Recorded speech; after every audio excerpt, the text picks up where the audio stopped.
ये जो मामला अब दोबारा से शुरू हो रहे हैं, ये क्या वजह क्या है? अभी तो हम इंतखाबात से एक मुस्तहकम पाकिस्तान की तरफ दोबारा सफर हमने शुरू किया है ताकि सियासी इस्तेहकाम आए और फिर मौशी इस्तेहकाम, लेकिन यही हम देख रहे हैं कि अब ये दोबारा मामला शुरू हो गए।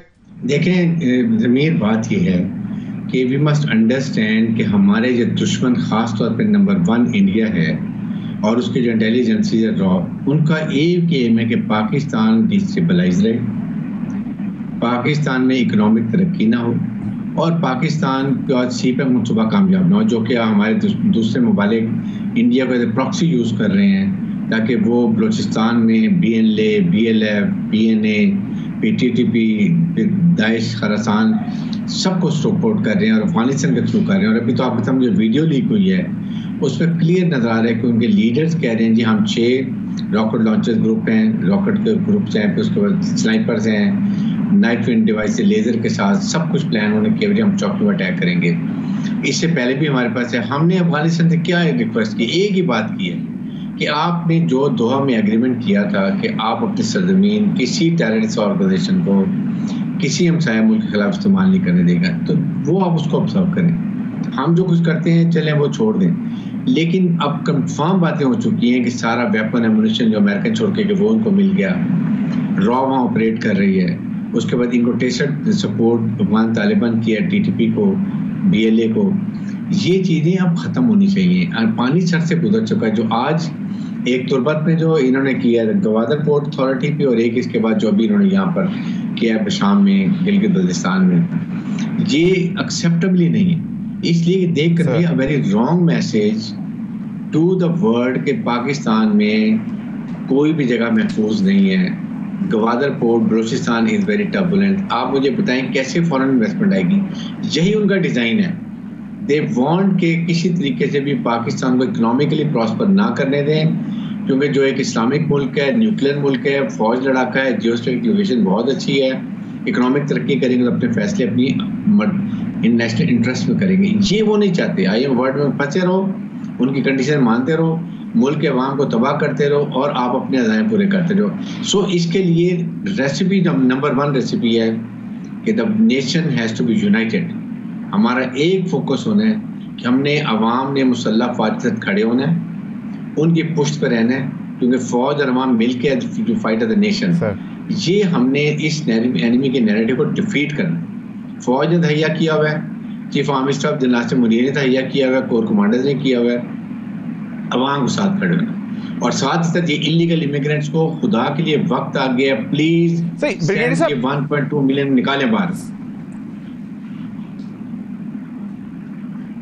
एग्जैक्टली ब्रिगेडियर साहब, अब ये सेकंड जो है उसका फेज आ रहा है जो अफगानी इलीगल्स हैं उनको निकालने का, और लगता यह है कि जिस तरह हम इंडिया को इंटरनेशनली एक्सपोज करते हैं और जिस तरह डोनाल्ड लू ने भी एक्सपोज कर दिया इंडिया को, उस तरह हम फिर अब एक वक्त आएगा कि फिर हम काबुल के मुतालिक भी ये बात करेंगे कि वो उन्होंने बिल्कुल डिसाइड कर लिया है कि उन्होंने आपकी बात नहीं सुननी ना समझनी है, हालांकि हमने किस तरह उनको नहीं बचाया हमेशा। मतलब हम जो अपना स्टेपल फूड है, हम वीट के एस्टिमेट्स में उनका नंबर रखते हैं कि उनको वहां पे गंदुम पहुंचानी है, देनी है, इसी तरह और बहुत सारी चीजों में, चीनी में।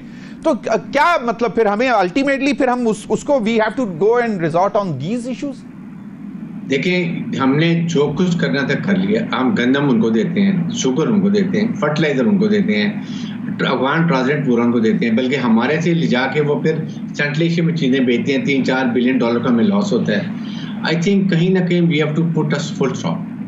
अब पाकिस्तान को, अफगान गवर्नमेंट को कह देना चाहिए कि अगर अब आज के बाद आपके किसी ने उधर से क्रॉस फायर किया या आपके इन्फिल्ट्रेशन हुई, we will go and strike to the military targets and only terrorist organization की, चाहे वो TTP है, BLA है, BLF है, वेपन एमुनिशन, उनकी लीडरशिप, सबको मारेंगे।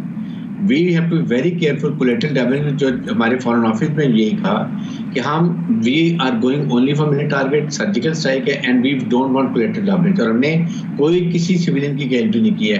अफगान हमारे पश्तून भाई हैं, हमारे तरफ दोनों तरफ पश्तून हैं। We have to be very careful. लेकिन इनको जो यहाँ पर छुपे हुए हैं, जो यहाँ पर सेफ हेवन में है, जो नर्सरी है इनके लिए, टेररिस्ट ऑर्गेनाइजेशन के लिए और ये सुसाइड बॉम्बर्स के लिए, we have to return them. किसी दुनिया में नहीं होता कि ये तारकीन वतन जो है पूरे मुल्क में फैले हों। आप उनको एक स्पेसिफिक एरिया देते हैं, वो उसी में कन्फाइंड रहते हैं। अभी जो पीओर वाले हैं और एसीसी वाले जितने भी डॉक्यूमेंट होल्डर हैं, ये नहीं है, दे ऑल मस्ट गो बैक और वहां से वैलिड वीजे पर आए, जो मर्जी काम करे पाकिस्तान में, no problem, they all must go back.